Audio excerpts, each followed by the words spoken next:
अध्याय 275 एवलिन की शक्ति। उसने सोचा कि क्या लड़का अभी भी उसके खिलाफ पीछे हट रहा था। क्या अभी भी कुछ ऐसा था जो उसने अभी तक नहीं दिखाया था? सतह के नीचे कुछ छिपा हुआ था, हमला करने के सही क्षण की प्रतीक्षा कर रहा था। कुछ ऐसा जो उसके जीवन को खतरे में डाल सकता था।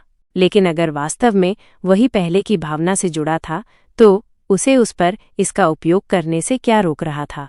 या क्या वास्तव में उसने ही ऐसा किया था? वो नहीं जानती थी, लेकिन वो पता लगा लेगी, भले ही इसका मतलब खुद को खतरे में डालना ही क्यों न हो। घुमावदार तलवार अंधेरे धुंध में घुल गई, उसकी पकड़ से फीकी पड़ गई क्योंकि वो मुड़ी। उसकी तेज निगाह लड़के की दूर की सिलहूट पर टिकी हुई थी। उसने इंतजार किया क्योंकि धुआं जल्दी से जमने लगा, हवा में भूतों की तरह घूम रहा था जो छोड़ने के लिए अनिच्छुक थे। वो बता सकती थी कि लड़का अभी भी उसी जगह पर था जहां वो मूल रूप से था। वह तब से नहीं हिला था, जिससे उसे अपनी धारणाओं के बारे में अनिश्चितता महसूस हुई। ओलिवर ने उसे अपनी ओर देखते हुए देखा। उसका भाव अपठनीय था, उसकी निगाह ठंडे स्टील की तरह थी। सुरक्षित दूरी बनाए रखते हुए उसने अपनी भंडारण अंगूठी से एक और तावीज निकाला, लेकिन इस बार ये कुछ सरल नहीं था। उसकी हाथ में एक अतिरिक्त छोटी तलवार फिर से दिखाई दी। वह हर समय अपने साथ कुछ अतिरिक्त हथियार रखता था। पिछली बार जब वो जंगल में निहत्थे पकड़ा गया था, तब से उसकी हड्डियों में खुदा हुआ एक सबक। हालांकि इस छोटी तलवार की गुणवत्ता अधिक नहीं थी, लेकिन ये उसके लिए कोई समस्या नहीं थी। तावीज यहाँ मुख्य भूमिका निभाने वाला था। ये एक लाइट सील तावीज था जिसे उसने एवलिन से उसके लिए बनाने के लिए कहा था। ये तावीज विस्फोटक लोगों के विपरीत एवलिन की शुद्ध और पवित्र प्रकाश शक्ति का एक हिस्सा संग्रहित करता था। यह एवलिन की पवित्र शक्ति का एक अंश था, राक्षसों के खिलाफ सबसे घातक ताकतों में से एक।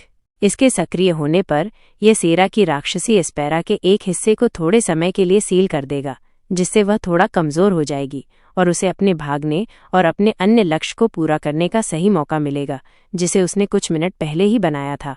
उसने इस तावीज को भविष्य के लिए बचाया था, ये मानते हुए कि इसे बनाने के लिए एवलिन को अपनी बहुत सारी शक्ति लगानी पड़ी थी। लेकिन जब तक ये उसके लक्ष्य को पूरा करने में मदद कर सकता था, तब तक कीमत अप्रासंगिक थी। उसे याद आया कि उसने उसे सिर्फ इस एक तावीज के लिए 10 अलग अलग मौलिक डिजाइन कैसे दिए थे। हालांकि उसने उसे मुफ्त में देने की पेशकश की थी, लेकिन उसने वापस दिए बिना लेने से इनकार कर दिया था। वो उसकी उदारता के लिए ऋणी नहीं होना चाहता था और इसलिए बदले में उसे कुछ दिया था। वैसे भी उसने तावीज को छोटी तलवार की सतह पर आसानी से रखा और उसे ठीक से समायोजित किया। रुन्स की महीन रेखाएं निष्क्रिय होने से पहले हल्की सी झिलमिलाईं। अब जब तक वो अपनी एस्पेरा को प्रवाहित करता है, तावीज सक्रिय हो जाएगा और उसके पास सेरा पर इसका उपयोग करने के लिए एक सुनहरा क्षण होगा। उसने अपनी उंगलियों से छोटी तलवार के शरीर को छुआ और धीरे धीरे सांस छोड़ी, अपना ध्यान स्थिर किया। फिर उसने अपनी आंखें सिकोड़ी, अपने सामने राक्षसी पर ध्यान केंद्रित किया। उसने उसे चुपचाप देखा और उसके निशान के विनाश के बारे में कोई सवाल नहीं पूछा।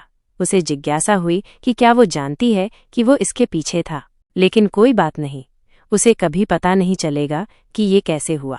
उसने पहले से ही इसका ध्यान रखा था। रसातल ऊर्जा का उपयोग करना कुछ ऐसा था जिसके बारे में वो हमेशा बेहद सतर्क रहता था। उसे एक चकित सी अवस्था में देखकर उसने उसे कोई समय नहीं दिया और अपने भंडारण स्थान से एक तावीज निकाला, उसकी दिशा में निशाना साधा। उसने उसकी ओर एक इशारा किया और उसमें एस्पेरा को प्रवाहित करना शुरू कर दिया, जिसने तुरंत उसे सतर्क कर दिया और उसने जल्दी से जवाबी उपाय तैयार किए। लेकिन ओलिवर इस बार इसका उपयोग करने का नाटक कर रहा था और वास्तव में इसका उपयोग नहीं कर रहा था।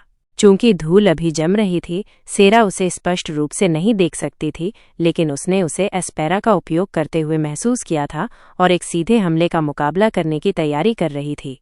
हालांकि जब उसने उसे पीछे हटते देखा, तो अगली बात ने उसे थोड़ा चौंका दिया। वो भाग रहा था। उसकी प्रतिक्रिया तत्काल थी। उसका रूप धुंधला हो गया, हवा चटक गई क्योंकि वह आगे बढ़ी। वो शुरू से ही हमेशा हमलावर रही थी और पहले ही उस पर कई वार कर चुकी थी। वो इस लड़के को अपने हाथों से फिसलने नहीं देगी। उसे करीब आते देख ओलिवर ने जानबूझकर अपना रुख बदला। फिर एक अतिरंजित गति के साथ उसने छोटी तलवार से एक अत्यधिक स्पष्ट वार किया। बहुत स्पष्ट, बहुत सीधा। ये एक ऐसी गलती थी जो कोई भी कुशल लड़ाका कभी नहीं करेगा। और उसने प्रतिक्रिया दी। वो मुकाबला करने के लिए, चली बचने के लिए, हमला करने के लिए, रोकने के लिए। लेकिन आखिरी सेकंड में ओलिवर का दूसरा हाथ आगे की ओर झपटा। तावीज छोटी तलवार पर नहीं था, ये उसके हाथ में था और ये पहले से ही सक्रिय था। उसकी पुतलियां सिकुड़ गईं। एक झांसा। तावीज अपनी शुद्धता में अंधा करते हुए जीवन में चमक उठा। हवा दिव्य शक्ति से चटक गई और फिर सेरा ने इसे महसूस किया। उसके मूल में गहराई से एक हिंसक खिंचाव, एक अदृश्य बल उसकी एस्पेरा को जंजीरों की तरह लपेट रहा था। उसकी ऊर्जा लड़खड़ा गई, फिर डगमगा गई, जैसे कि कुछ पवित्र इसे दम घोंट रहा हो। पवित्र प्रकाश, उसकी सबसे बड़ी कमजोरी। वह मुड़ी। उसका शरीर शुद्ध जीवित रहने की प्रवृत्ति पर प्रतिक्रिया कर रहा था, लेकिन बहुत देर हो चुकी थी। वो बच गई, ठीक वैसे ही जैसे उसने उम्मीद की थी। ओलिवर ने इस क्षण को शुरू से ही व्यवस्थित किया था। उसके पास खुद को बचाने के लिए कोई जगह नहीं थी। छोटी तलवार ने अपना निशाना पाया। अनंत स्वतंत्रता का संप्रभु प्रहार। दुनिया ने अपनी सांस रोक ली। ओलिवर ने बिना किसी हिचकिचाहट के अपनी अंतिम छोटी तलवार तकनीक का प्रदर्शन किया। उसका रूप तरल, उसका प्रहार गति का एक अजेय धुंधलापन था। प्रकाश सीलिंग तावीज चमक उठा, उसके हमले के बल को बढ़ा रहा था। और फिर धमाका। जैसे ही सीलिंग तावीज पूरी तरह से प्रभावी हुआ, सेरा ने इसे महसूस किया। एक विदेशी आक्रामक बल उसके सार को बाधित कर रहा था। उसका पूरा संतुलन झुक गया। एक अप्राकृतिक भार उसकी शक्ति पर दबाव डाल रहा था। वो क्षण भर के लिए कमजोर थी। चूंकि ओलिवर में उसके खिलाफ कच्ची ताकत की कमी थी, इसलिए उसका एकमात्र विकल्प सटीकता थी। उसने मध्य प्रहार को समायोजित किया। उसकी कलाई थोड़ी सी झपकी और स्पष्ट बिंदुओं, सिर, छाती, बाहों को लक्षित करने के बजाय वह कुछ अधिक कपटी के लिए गया। उसकी छोटी तलवार हवा में एक फुसफुसाहट की तरह उसके बचाव से फिसल गई, उसके रुख में एक कमजोर बिंदु से छेद कर। एकल प्रहार, सीधे उसकी पसलियों पर। उसके कवच में एक अंतर, एक बिंदु जिसकी उसने उम्मीद नहीं की थी। धूम। कहानी जारी रहेगी।